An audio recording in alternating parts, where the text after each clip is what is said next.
C'est comme ça qu'Amin El Baroudi a construit un véritable empire.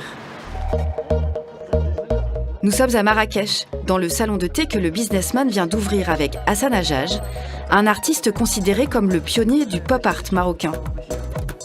Ici, la tradition du thé prend des couleurs peps, chic et tendance. D'un produit très basique, simple, on peut créer quelque chose de beaucoup plus de grande valeur avec vraiment un emballage qui peut être présenté au monde entier, à chaque fois d'une manière différente. Boutique concept, packaging soigné, Amin El Baroudi fourmille d'idées pour mettre en valeur ses produits. Il a même un showroom pour vendre du thé spécialement japonais. Et c'est ce qui a permis à sa société, City, de devenir le leader mondial du marché des infusions haut de gamme, avec un chiffre d'affaires de près de 100 millions d'euros. Toutes les grandes marques de la planète font appel à lui, souvent de manière très confidentielle. Là, on n'expose que quelques clients qui nous autorisent à exposer. On ne va pas zoomer sur une marque parce que là, il y a par exemple ceux que vous connaissez, il y a tout le monde. De la fabrication des boîtes à la fourniture des matières premières, le businessman maîtrise toute la chaîne de production. Mais le plus impressionnant, c'est la mise en sachet, en grande partie manuelle. Dans ses ateliers, 1600 ouvrières conditionnent les mélanges que la société crée sur mesure pour chaque client. Ça part à Singapour. Là, c'est l'Australie. Là, c'est un client français. Et toutes les lignes sont modulables, parce qu'on peut changer en permanence en fonction des besoins. L'entreprise produit chaque jour 1 700 000 sachets. Certains sont reconnus comme les plus luxueux au monde. En partie cousus à la main, ils renferment les meilleures sélections de plantes. Là, il n'y a que de la menthe, 100% de menthe. Là, il y a un mélange avec du thé vert, des fruits et de la menthe aussi. Et le savoir-faire, c'est ça, c'est qu'on peut mettre à l'intérieur du tea bag des mélanges très compliqués, très sophistiqués. C'est ça vraiment l'atout. Et c'est pour ça que les gens viennent un peu du monde entier pour faire les tea bags ici. Mais ce qui fait la fierté d'Amin El Baroudi, c'est que dans ces sachets premium, il n'y a pas d'arôme de menthe ajouté.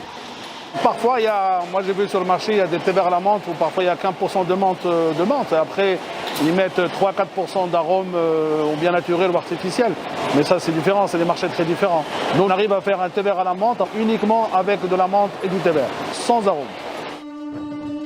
Pour y arriver, le businessman a décidé de produire sa propre menthe, l'une des meilleures au monde selon lui. Son exploitation se trouve à 40 minutes de Marrakech. Sur près de 70 hectares, la société a développé une ferme biologique unique en son genre, mariant méthodes de production traditionnelles et technologies de pointe. Ce qui frappe en premier lieu, c'est la terre, complètement recouverte de toile autour des plants de menthe. Une méthode pour réguler la température et l'humidité, en empêchant l'évaporation trop rapide de l'eau. Ça, c'est une technique qu'on a mis du temps à développer avec des ingénieurs agronomes suisses et allemands qui étaient là pendant 2 ans afin de développer une manière pérenne pour avoir une qualité qui est constante et qui est exceptionnelle.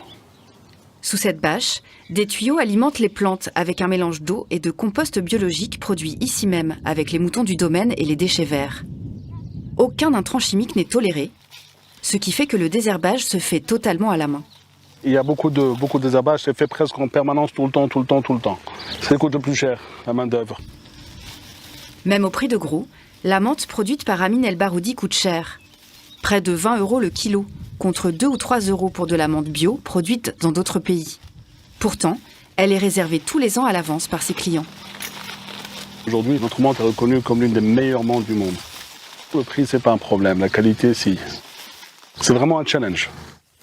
Et pour qu'elle soit encore plus odorante une fois séchée, les producteurs stressent la menthe 2 ou 3 jours avant la récolte en la privant d'eau, puis l'accueillent au moment le plus chaud. S'il y a beaucoup de chaleur, les huiles essentielles sont augmentées dans la menthe. C'est ce qu'on veut, ce qu'on recherche, l'arôme. S'il faut, il faut toujours couper après-midi. Une fois récoltée, la menthe sèche très vite, car ici, l'air est chaud et sec. Il ne reste plus qu'à séparer les feuilles des tiges à l'ancienne pour ne conserver que les parties riches en huiles essentielles. Beaucoup de gens vont garder un peu la tige pour faire du volume, mais elle n'apporte rien au niveau du goût. On n'a pas besoin d'arôme. Naturellement comme ça, parfumé. Au final, quelques grammes suffisent pour parfumer une tasse de thé. Mais une telle qualité est rare et coûteuse.